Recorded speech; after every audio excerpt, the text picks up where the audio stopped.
सिक्किमको कञ्चनजङ्घा राष्ट्रिय निकुञ्जमा अवस्थित गोचेला जोङ्री ट्रेकिङ रुटलाई आउटलुक ट्राभलर अवार्ड 2025मा भारतको सर्वश्रेष्ठ ट्रेकिङ सर्किटको लागि स्वर्ण पुरस्कार प्रदान गरिएको छ।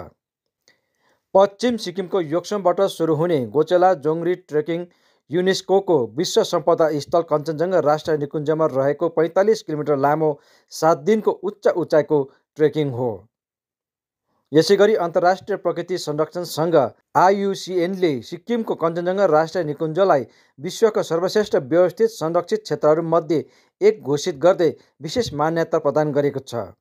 यो सम्मानले गोचेला जोङ्री ट्रेकिङलाई देशको अग्रणी ट्रेकिङ सर्किटको रूपमा पुष्टि गर्दै यसलाई भारतको अग्रणी ट्रेकिङहरूमा प्रमुख रूपमा स्थान दिएको वन तथा पर्यावरण विभागले प्रेस विज्ञप्तिमा जनाएको छ। विभागले यो पुरस्कारले सिक्किमको व्यापक पारिस्थितिक पर्यटन रणनीतिलाई अझ बलियो बनाउँछ भनी बताएका छन्।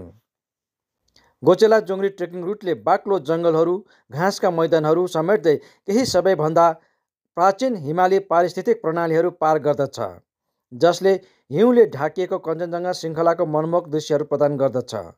हिमालयका प्रमुख ट्रेकहरूमध्ये एकको रूपमा मान्यता प्राप्त यो सर्किट साहसिक कार्य, उचाइ र असाधारण प्राकृतिक दृश्यहरूको मिश्रणको लागि सम्मानित गरिएको विभागले जनाएको छ।